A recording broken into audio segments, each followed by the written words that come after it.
മുഖ്യമന്ത്രി പിണറായി വിജയനെ ബോംബെറിഞ്ഞ് കൊല്ലണമെന്ന് ആഹ്വാനം ചെയ്ത ടീന ജോസ് എന്ന കന്യാസ്ത്രീ തെളിയിക്കുന്നൊരു വസ്തുതയുണ്ട്.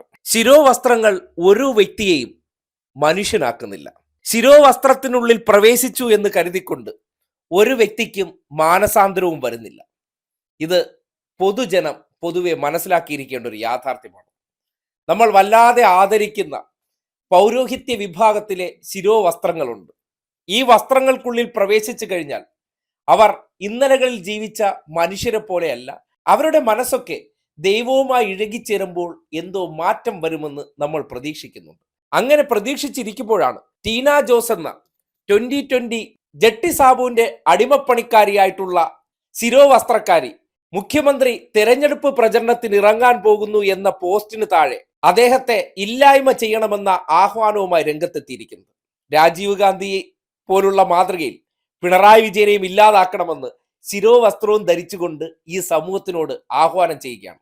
ഇതും പോരാഞ്ഞിട്ട് 2020 സാബു എന്ന ജട്ടിക്കാരന് വേണ്ടി എന്തും ചെയ്യാൻ മുതിർന്നിറങ്ങുന്ന ഒരു ശിരോവസ്ത്രക്കാരി. ഇവരെ കാണുമ്പോൾ സിസ്റ്റർ സ്റ്റെഫിയാണ് ഓർമ്മ വരുന്നത്. ഓർമ്മയുണ്ടോ സിസ്റ്റർ സ്റ്റെഫിയെയും കോട്ടൂരാച്ചനെയും? അഭയ എന്നൊരു സിസ്റ്ററെ സഭയ്ക്കുള്ളിലെ കിണറ്റിൽ മരിച്ചു കിടന്നതിന്റെ കാരണം പിന്നീട് CBI കണ്ടെത്തിയിരുന്നു. അതിൽ ഒരു പ്രതിയായിരുന്നു സ്റ്റെഫി. ആ സ്റ്റെഫി ശിരോവസ്ത്രം ധരിച്ചതുകൊണ്ട് എന്തെങ്കിലും മാറ്റം വന്നില്ലല്ലോ. അവരുടെ സഭയിലെ അല്ലെങ്കിൽ അവരോടൊപ്പം തങ്ങുന്ന മറ്റൊരു നഴ്സിനെ അവിഹിതം കണ്ടുപിടിച്ചതിന്റെ പേരിൽ നേരെ കിണറ്റിലേക്ക് തള്ളിയിട്ട് കൊന്ന ചരിത്രമുള്ള സ്റ്റെഫി. അതേ മാനസികാവസ്ഥയിലുള്ളവർ ഇപ്പോഴും ലോഹ ധരിച്ച് നടപ്പുണ്ട് എന്നതിന്റെ യാഥാർത്ഥ്യമാണ് ടീന ജോസിനെ പോലുള്ളവർ. ഒരു വ്യക്തി ദൈവത്തിന്റെ മാലാഖമാരായി കഴിഞ്ഞാൽ എത്ര വിശുദ്ധ മനസ്സുള്ളവരാണ്. കണ്ടില്ലേ, സോഷ്യൽ മീഡിയയിലാണ് പോസ്റ്റ് ചെയ്തിരിക്കുന്നത്. എന്തായാലും അവർക്കെതിരെ വധശ്രമത്തിനുള്ള കേസ് എടുക്കുമെന്നാണ് അറിയാൻ കഴിയുന്നത്. അതൊന്നും എടുത്ത് ഒഴിവാക്കാൻ പാടില്ല. ഇമാതിരി ക്രിമിനൽ മൈൻഡ് ഉള്ളവർ കേരളത്തിൽ ശിരോവസ്ത്രങ്ങൾക്കകത്ത് ഒളിച്ചിരിപ്പുണ്ട്, പതുങ്ങിയിരിപ്പുണ്ട്.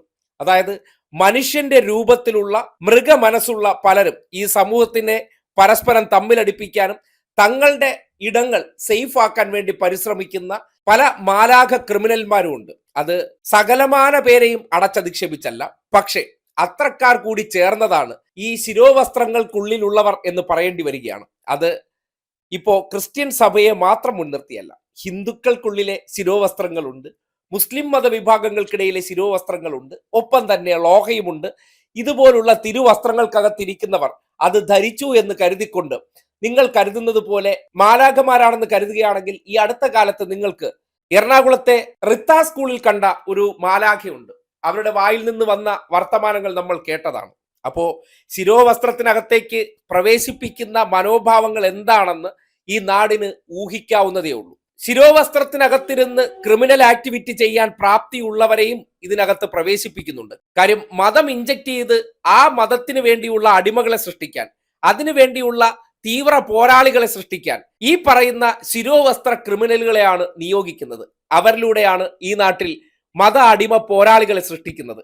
ആ മത അടിമ പോരാളികളാണ് ഈ വേഷവും ധരിച്ചുകൊണ്ട് ഒരു മുഖ്യമന്ത്രിക്കെതിരെ, പിണറായി എന്ന വ്യക്തി പോട്ടെ, ആ കസേരയിലേക്ക് ജനാധിപത്യപരമായി ജനങ്ങളാൽ തിരഞ്ഞെടുക്കപ്പെട്ട ഒരു വ്യക്തിക്കെതിരെ ഇങ്ങനെയുള്ള ആഹ്വാനം നടത്തണമെന്നുണ്ടെങ്കിൽ ഇവർക്കൊക്കെ ആ വേഷം ധരിക്കാനുള്ള യോഗ്യതയുണ്ടോ? ഈ മേഖലയൊക്കെ ഓഡിറ്റ് ചെയ്ത് അല്ലെങ്കിൽ ശുദ്ധീകരിച്ച് കുറെ എണ്ണത്തിന് അടിച്ച് പുറത്താക്കി ശുദ്ധികലശം നടത്തിയാൽ കേരളത്തിലെ മതവർഗീയതയ്ക്ക് ഒരു അറുതി വരും.